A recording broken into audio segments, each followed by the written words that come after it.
Innal hamdalillah nahmaduhu wa nasta'inuhu wa nastaghfiruh wa na'udzu billahi min syururi anfusina wa sayyiati a'malina may yahdihillahu fala mudhillalah wa may yudlil fala hadiyalah. Asyhadu an la ilaha illallah wahdahu la syarikalah wa asyhadu anna Muhammadan abduhu wa rasuluh. Allahumma shalli wa sallim ala Muhammad wa ala alihi wa sahbihi wa man tabi'ahum bi ihsanin ila yaumiddin. Ya ayyuhalladzina amanu ittaqullaha haqqa tuqatih wa la tamutunna illa wa antum muslimun. Qala Allah Ta'ala fil Qur'anil Karim, a'udzu billahi minasyaitonir rajim. Tsumma kana minal ladzina amanu wa tawassaw bis sabr wa tawassaw bil marham.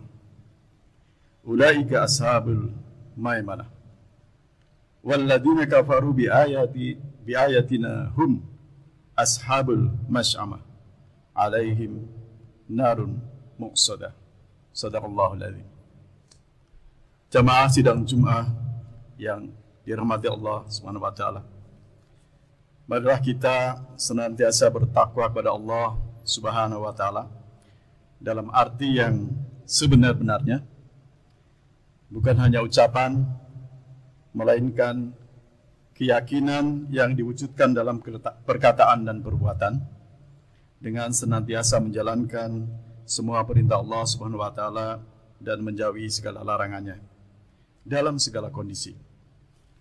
Karena sungguh beruntung orang-orang yang bertakwa, beruntung di dunia dan bahagia di akhirat.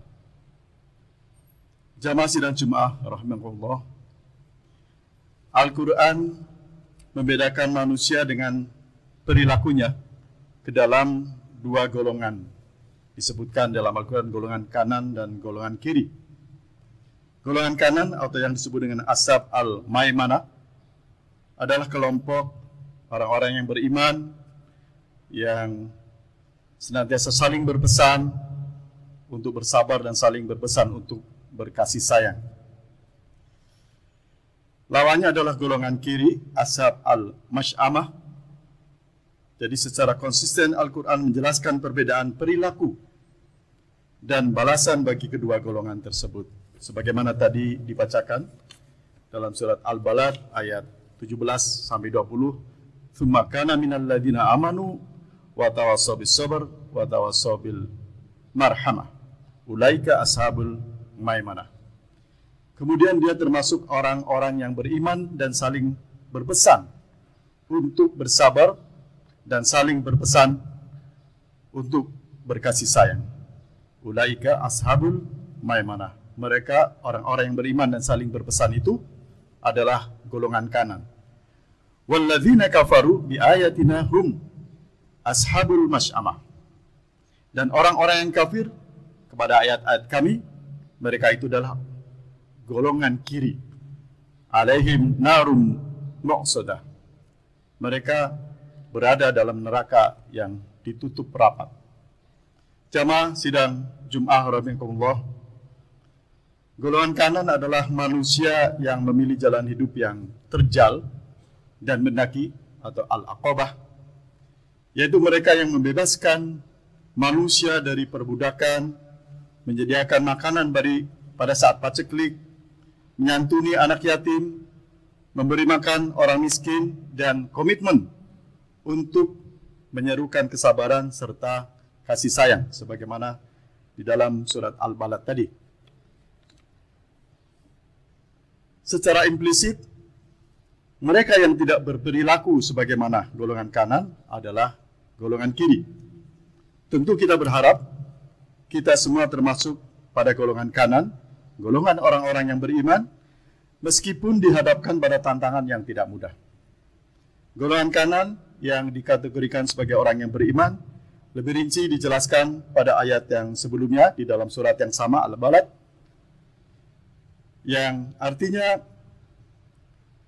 dan tahukah kamu jalan mendaki dan sukar itu, yaitu melepaskan perbudakan atau hamba sahaya, memberi makanan pada hari terjadi kelaparan, kepada anak yatim yang ada hubungan kerabat, atau orang miskin yang sangat fakir. Dapat dipahami di sini, untuk menjadi golongan kanan itu, orang harus mampu melewati al-aqobah tadi, jalan yang mendaki. Artinya, ada beragam rintangan yang perlu dihadapi. Tantangan kebaikan pertama adalah tadi, membebaskan budak. Dalam konteks yang sekarang, mungkin budak yang dimasukkan di dalam Al-Quran seperti era Rasulullah SAW, mungkin tidak ada lagi. Namun, perilaku memperbudak orang-orang yang lemah masih bisa terjadi di mana-mana. Dan orang beriman harus istiqomah dalam membebaskan mereka, karena tantangannya juga begitu banyak.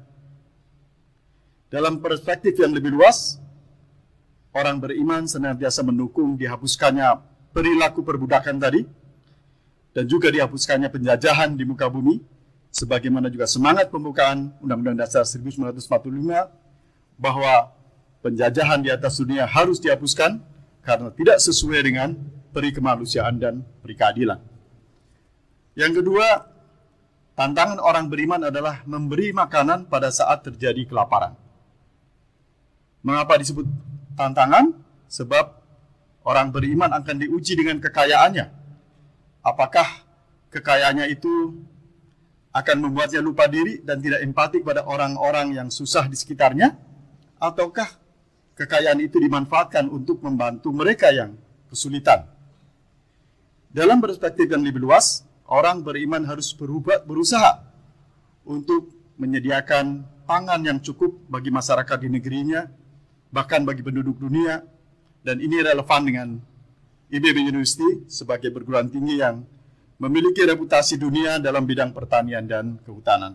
Bahkan tujuan pertama dari 17 SDGs, Sustainable Development Goals, yang merupakan rencana aksi global yang disepakati oleh para pemimpin dunia, dan termasuk Indonesia, adalah mengakhiri kemiskinan, mengurangi kesenjangan, dan melindungi lingkungan. Dan sudah selayaknya hal ini menjadi ladang amal bagi orang-orang beriman.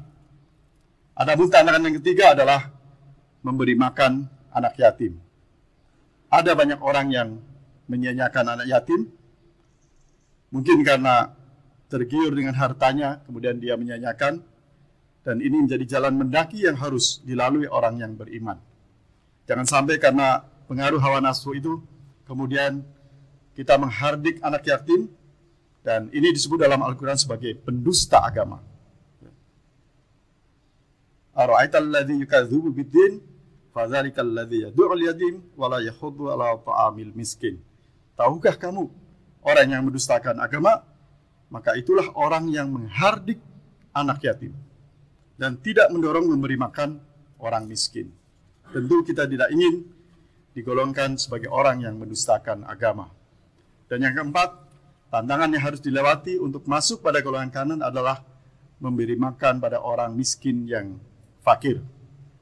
Orang yang beriman harus memiliki rasa empati, rasa simpati pada sesama, sebagaimana ditegaskan dalam Al-Quran, wa ta'awanu 'alal birri wat taqwa wa la ta'awanu 'alal itsmi wal udwan. Dan tolong menolonglah kamu dalam mengerjakan kebajikan dan takwa, dan jangan tolong menolong dalam berbuat dosa dan permusuhan. Jamaah sidang Jumat rahimakumullah, untuk masuk ke dalam kategori golongan kanan itu memang tidak mudah, sebagaimana tadi diuraikan. Kita dapat rasakan bagaimana sulitnya menegakkan kebaikan, mencegah kemungkaran, karena tadi sudah disebutkan ada golongan yang asyab al-mash'amah, yang berseberangan dengan apa yang kita lakukan, apa yang kita upayakan. Mereka bisa masih memiliki perilaku perbudakan, memonopoli, membiarkan anak yatim dan orang miskin kelaparan, ataupun memanfaatkan jabatannya untuk kebatilan dan lain-lain. Oleh sebab itu, menjadi bagian dari golongan kanan itu harus kuat, sabar, dan istiqomah. Maka golongan kanan adalah mereka yang komitmen dalam peri kemanusiaan dan keadilan dengan beragam tantangannya, berlandaskan tentunya iman dan takwa. Semoga kita bisa digolongkan ke dalam orang-orang golongan kanan dan mendapatkan ampunan dari Allah Subhanahu wa taala, dan tentunya menjadi cita-cita kita semua sebagai seorang muslim, orang yang beriman, untuk mendapat ampunan dari Allah dan dimasukkan ke dalam surga Allah Subhanahu wa taala. Barakallahu li wa lakum fil Qur'anil azim wa nafa'ni bima fihi minal ayati wa dzikril hakim wa taqabbala minni wa minkum tilawatahu innahu huwal ghafurur rahim.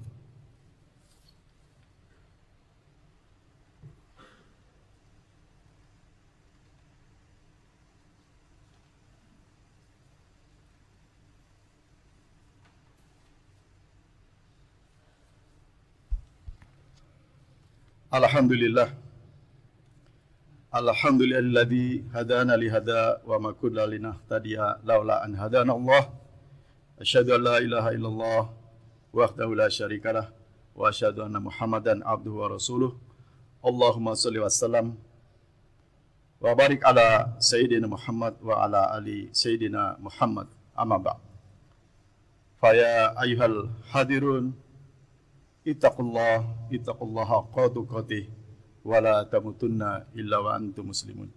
Hadirin sidang Jumat yang dirahmati Allah, marilah kita berdoa kepada Allah Subhanahu wa taala agar kita semua diberikan kekuatan untuk senantiasa pandai bersyukur, bersabar dalam menghadapi segala kondisi, dengan memantapkan keimanan dan ketakwaan kita yang lebih baik dari waktu ke waktu, serta berharap mendapatkan ampunan dari Allah Subhanahu wa taala untuk keselamatan di dunia dan di akhirat. Innallaha wa malaikatahu yusholluna 'alan nabi ya ayyuhalladzina amanu shallu 'alaihi wa sallimu taslima. Allahumma shalli 'ala Muhammad wa 'ala ali Muhammad kama shallaita 'ala Ibrahim wa 'ala ali Ibrahim innaka Hamidum Majid. Wa barik 'ala Muhammad wa 'ala ali Muhammad kama barakta 'ala Ibrahim wa 'ala ali Ibrahim innaka Hamidum Majid. Allahumma fir lil muslimina wal muslimat wal mu'minina wal mu'minat al hayya'i minhum wal amwat innaka sami'un qaribun mujibud da'wat ya qadiyal hajat.